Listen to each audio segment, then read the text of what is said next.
Hello बच्चों, let's read the question. The ability of eye lens to adjust its focal length to form a sharp image of the object at varying distances on the retina is called A.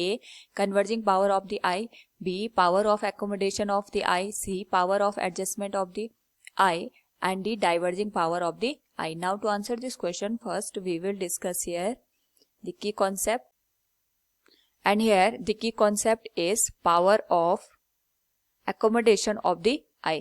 तो यहाँ पे accommodation का मतलब ये होता है कि जो ह्यूमन आई होती है ये नियर बाय ऑब्जेक्ट को देखने के लिए भी यूज होती है, और अगर हमने कोई ऑब्जेक्ट यहाँ पे बहुत फार डिस्टेंस पे रखा है तो भी हम यहाँ पे with the help of the eyes जो इमेज है वो रेटिना पे इजीली फॉर्म कर सकते हैं.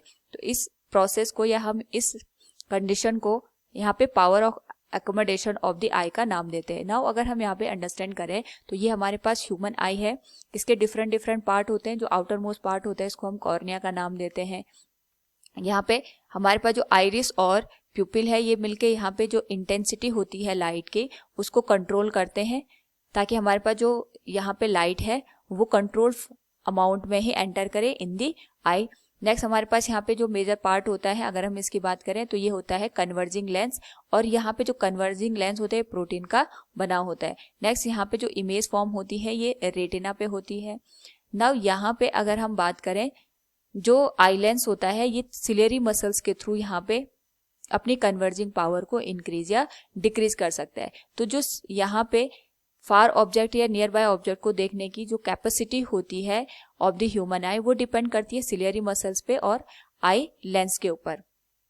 यहाँ पे अगर हम बात करें सपोज ये हमारे पास यहाँ पे लेंस रखा है आई लेंस और इसके साथ यहाँ पे सिलियरी मसल्स कनेक्टेड होती हैं. तो जब हमें यहाँ पे नियर बाय ऑब्जेक्ट को देखना होता है उस पर्टिकुलर केस में जो ह्यूमन आई लेंस होता है इसकी जो कन्वर्जिंग पावर होती है ये यहाँ पे कम होनी चाहिए. तो अगर यहाँ पे कन्वर्जिंग पावर कम होगी तो जो भी लाइट रे यहाँ पे एंटर करेंगे by the near by object वो जाके सीधे रेटिना पे फोकस हो जाएंगे.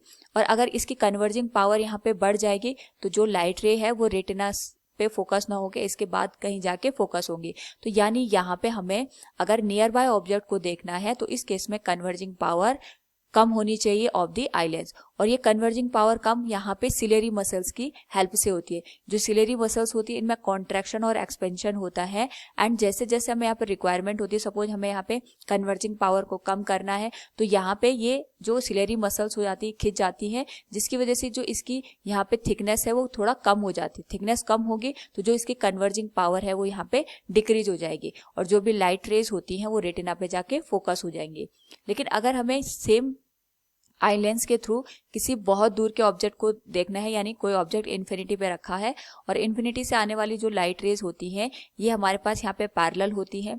तो जो भी लाइट रेज जाएंगी इस पर्टिकुलर केस में अगर हमें रेटिना पे लाइट रेज को फोकस करना है तो वहाँ पे जो कन्वर्जिंग पावर होती है लेंस की वो यहाँ पे इंक्रीज होनी चाहिए. और अगर यहाँ पे कन्वर्जिंग पावर इंक्रीज हो जाएगी तो जो भी लाइट रेज होती हैं ये रेटिना पे जाके यहाँ पे इजीली फोकस हो जाएंगी. तो कन्वर्जिंग पावर ज्यादा होने का मतलब ये हो गया कि यहाँ पे जो आई लेंस हमने यूज किया है इसकी जो थिकनेस होती है ये यहाँ पे बढ़ जानी चाहिए. तो जो सिलेरी मसल्स हम यहाँ पे यूज करते हैं ये इस तरीके से अपने आप को एडजस्ट करते हैं कि जो हमारे पास आई लेंस है इसकी जो थिकनेस हो जाती है ये बढ़ जाती है, और अगर इसकी थिकनेस बढ़ जाएगी तो इसकी जो कन्वर्जिंग पावर है यहाँ पे ये इंक्रीज हो जाएगी और जो भी लाइट रेज पैरेलल यहाँ पे या इन्फिनिटी से आती हैं वो रेटिना पे जाके यहाँ पे फोकस हो जाएंगे और जो भी इमेज हमें यहाँ पे रेटिना पे बनते हुए नजर आएगा. यानी हमारे पास आई लेंस सेम है, सिलेरी मसल सेम है, लेकिन इसी आई लेंस और सिलेरी मसल्स की हेल्प से हमने नियर बाय ऑब्जेक्ट की जो इमेज है वो भी रेटिना पे फोकस कर दी,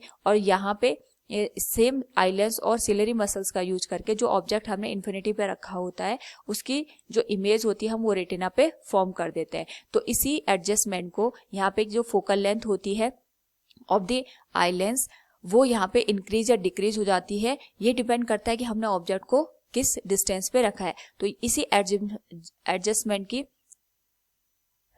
तो आई लेंस द्वारा फोकल लेंथ को एडजस्ट करने की इसी कैपेसिटी को हम यहाँ पे accommodation of the power of eye lens का नाम देते हैं. So from the given question we can say the ability of eye lens to adjust its focal length to form a sharp image of the object at varying distances on the retina is called power of accommodation of the eye. Option B will be the correct answer. Hope all you understood it. Thank you and best of luck.